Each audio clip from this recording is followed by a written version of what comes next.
Hi everybody, Krista Cowan here with another episode of One Question with the Barefoot Genealogist. This week's question is a question that we get asked a lot. A lot of people have family stories or even some documentation or pictures that lead them to believe that they have Native American or Indian ancestry. And the question is, how do you prove that? Now, I was just reading some statistics, and you know how statistics go, but the statistic was that if you had ancestors in the United States as early as the early 1800s, around 1800, 1810, that there is a 50% chance that at least one of your ancestors is Native American. That was something that I didn't know before I started preparing for this. I had done some Native American research, and so I know some of the tips and tricks and some of the ins and outs, but that was kind of an interesting tidbit for me. Now, one of the premier resources for Native American information, even currently today, is the Bureau of Indian Affairs. And they have a website. That website is BIA, Bureau of Indian Affairs.gov.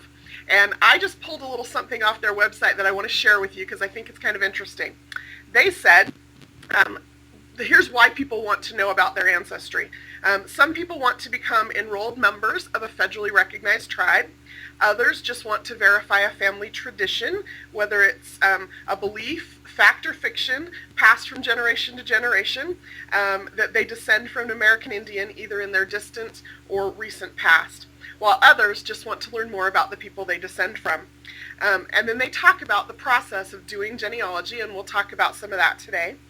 And then they say this, and I love this. They say, when people believe they may be of American Indian ancestry, they immediately write or telephone the nearest Bureau of Indian Affairs office for information. That is not the best place to start.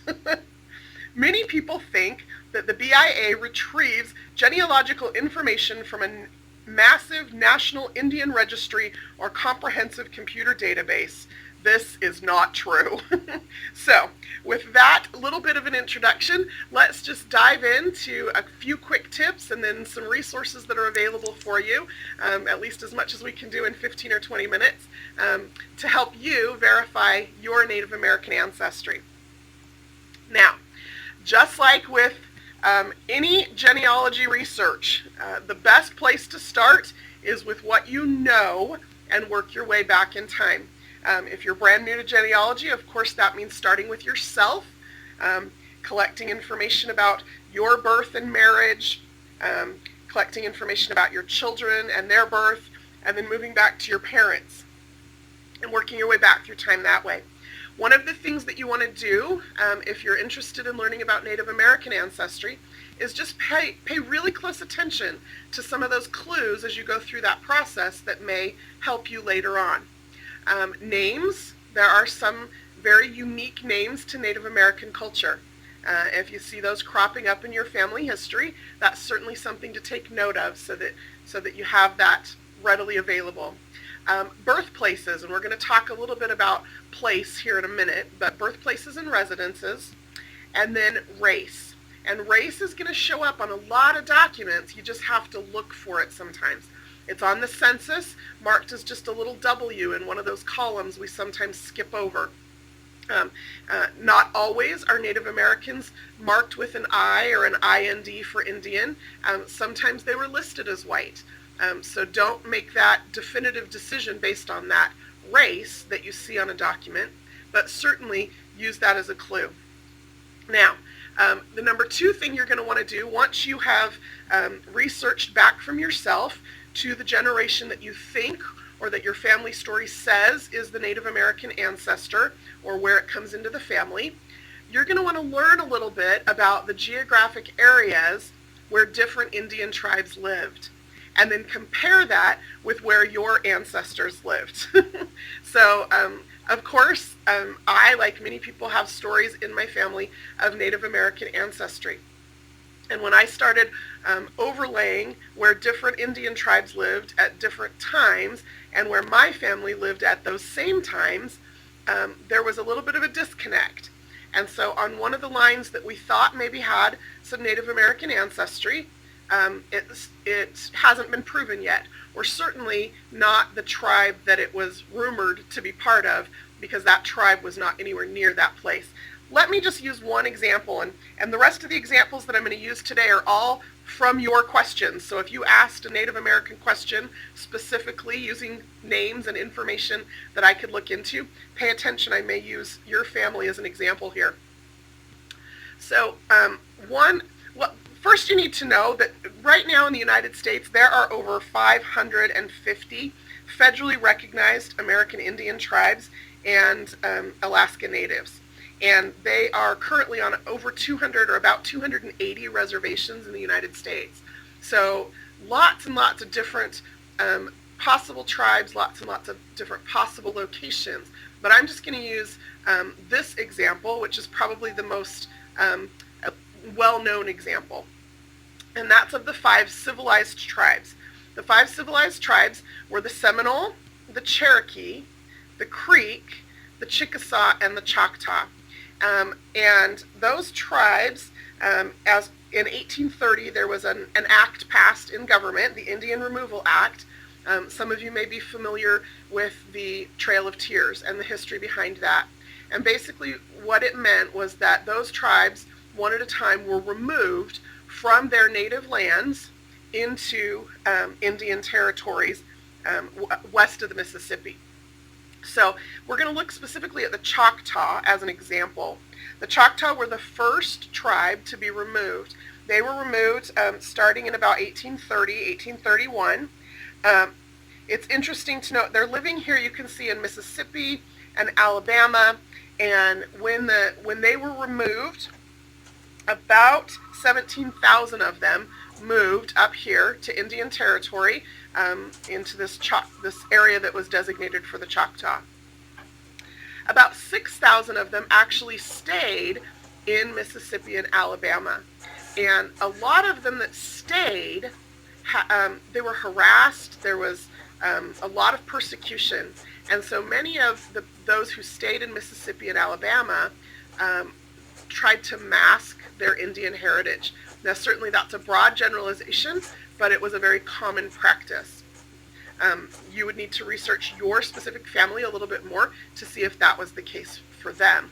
But a lot of the Native Americans from the Choctaw tribe that stayed in Mississippi and Alabama, and there, like I said, there were about 6,000 of them, started assimilating more with the white culture and identifying more, converting into Baptist and Presbyterian religions, going to school and education in the white culture if they could, because of the persecution that they endured when they stayed.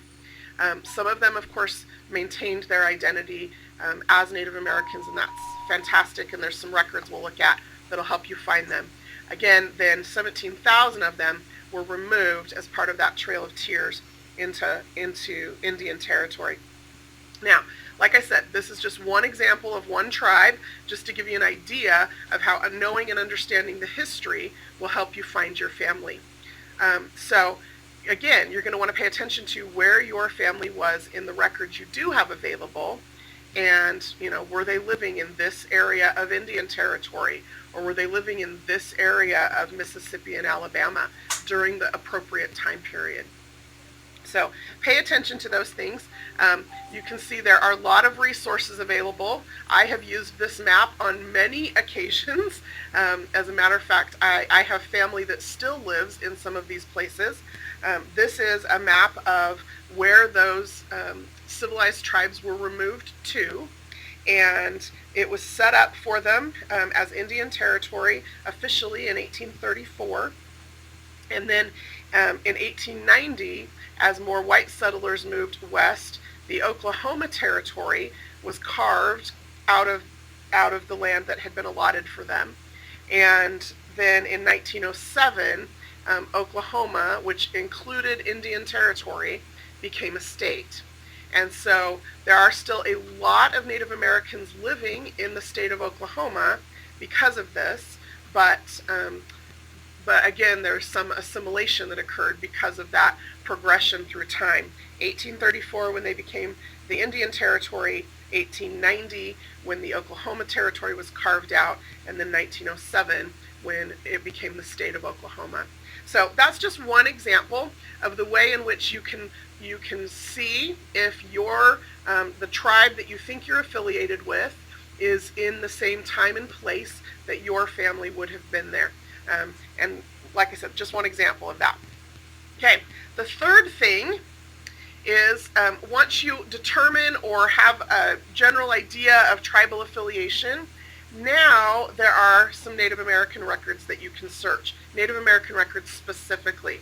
Before that, you're going to be doing your searches just like you do all your genealogy searches. Vital records, census records, school documents, family Bibles, any kind of personal information that you can glean, just like you would do any other kind of genealogical research.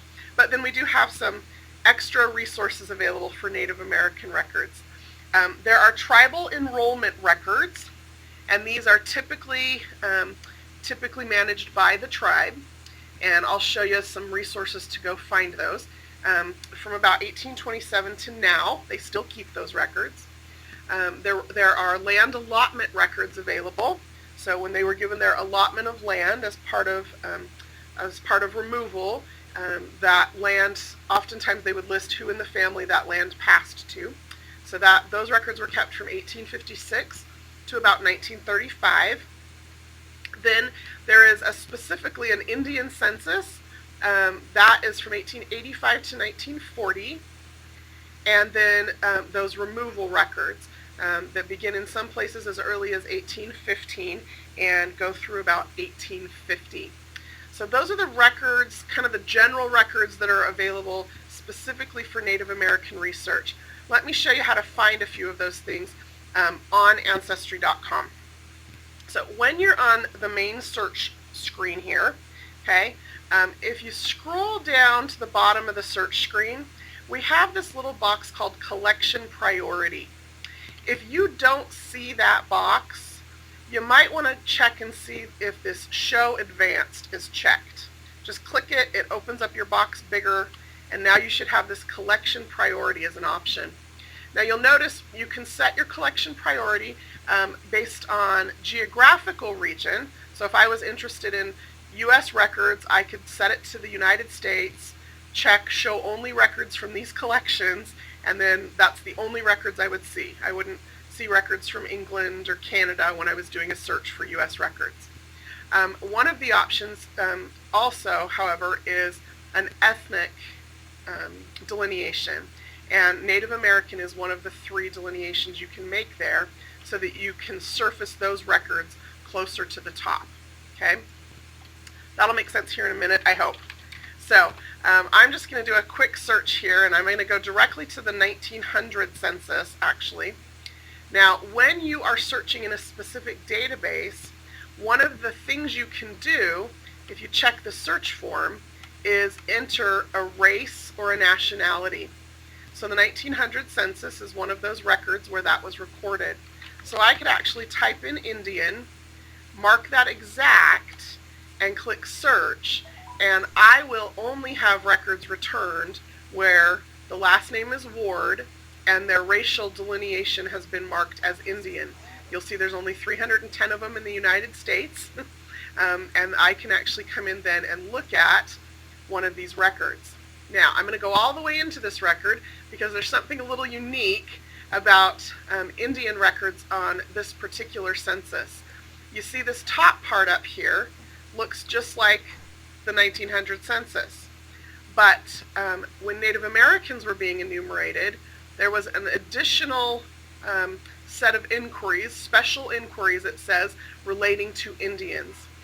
I would suggest you read the instructions so that you're familiar with why they were asking those questions and what those questions were that they asked them.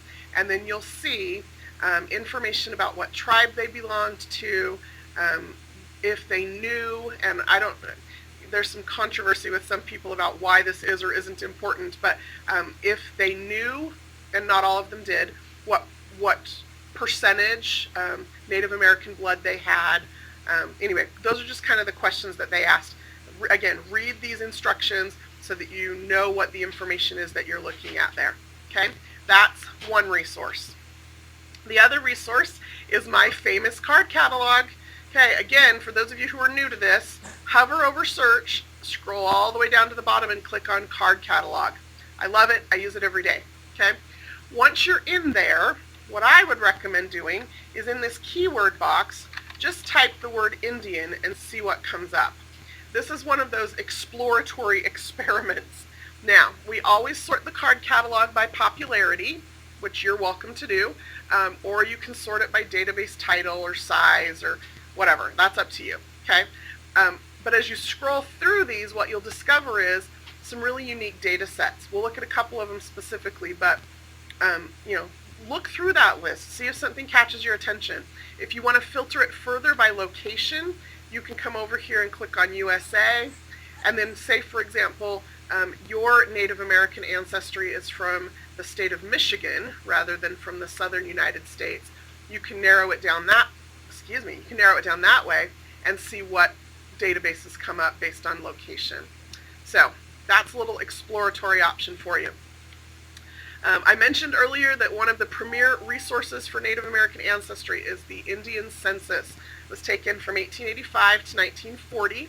Okay, and you can just come in here and put in your family name or as much information as you know. It's just like searching any other census. When you click search, you'll get your search results. And again, if you remember, these are all from examples that people sent me. So I did a little research, and if Mary Caffey Lawrence, there she is. If she is your ancestor, here she is. Okay, you can see there's information here on the index. You can also click through to the image, and what you'll see is these lovely typed documents. This is a 1926 census, and so it was beautifully typed here. You'll see their numbers, their Indian names. If they have an English name, that was included. These relationships in these households, date of birth, and gender. So again, terrific resource to get you a little bit closer to verifying that Native American ancestry. The next database I want to show you is commonly called the Dawes Roll. What the Dawes Roll was is in the late 1800s, there was an enrollment, and this was considered the final enrollment for the 5 civilized tribes. It was named Dawes after the commissioner, I think, at the time, who handled it or oversaw it. What you can see on any database, if you scroll down, is exactly what information was included in the records. So you can see the way that the information was recorded and what some of those initials or acronyms stand for, so that when you're looking at that document, you know what it is. You'll also see what some of the things that were indexed were, so that you know the different ways that you can search. So I suggest always reading these database descriptions before you jump in and just start searching. Now, one of you wrote in and you were looking for a Miller family, Lucinda Miller. There she is.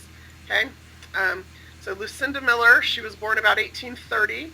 At the time of the census, or the enrollment, she was 72 years old. She was enrolled in 1902, and she's listed, her tribal affiliation is listed as Cherokee, and she is Cherokee by blood as opposed to by marriage. And let's see, I found her on here earlier. It's a lot of names. I'm not going to take the time to do that now, but again, this resource is fantastic because so many of the people in the 5 civilized tribes were included in this enrollment. So that's a great resource. Last couple of resources I want to share with you before we run out of time. This is a small collection, but it actually helped solve one of your questions. One of you was asking about a man named William English. Now that sounds like a very white man name. Doesn't sound very Indian, and so there was some question about could this man have been Native American? And with the limited information that I had, I was able to look at this, and I think that I have the right person. And according to this, let's see, just scroll up on the page, I think, to find him. I may have gone the wrong, oh, I went the wrong direction. We're going to see that, oh, here we go, William English. He lists that he is an Oto Indian.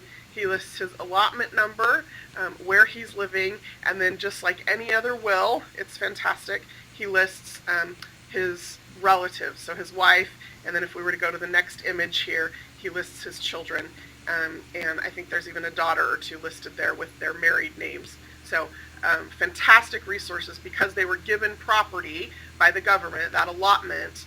Many of them had wills or created wills so that that property remained in their family. So that's a great resource. There's also what you're going to find in the card catalog, lots of little books like this where it's just somebody created a book based on the records that they had researched. This one happens to be the Ward family, right? And so I can come in here and I can look for Timothy Ward, and it will show me here's information about wards who applied to become part of the Cherokee Nation. As a matter of fact, I think this Timothy Ward, his application was rejected, but it lists him and all of his children and why his application was rejected, which at the time was because he didn't have enough Indian blood in him. But what that leads us to know then is that he did have some, right? And so you're on the right track as you go through that. So sometimes you come across little gems like this, and there are several of them in that card catalog. That is about all we have time for today. It always just seems to go so fast, doesn't it? But one of the things that I just want to remind you of again is start with what you know and work your way back. Become familiar with the different tribes in the areas where your family lived, and then you can start looking at the different records that are available for those particular tribes. Keep those questions coming. We're getting great questions, and I know both Ann and I enjoy reading through them and brainstorming ideas for how to put together presentations that'll help you. Hopefully you find these helpful. If you do, leave a comment or send us an email, both about what you like and what you don't like and what your additional questions are, so that we can continue to answer them every week. Hope everybody has a fantastic week and have fun climbing your family tree, no matter which direction you're going. I can't believe that you came into my life. You made me feel again, now it's my turn. You say you've always been a little bit shy, but I can put an end to your fears. Let me show you a place.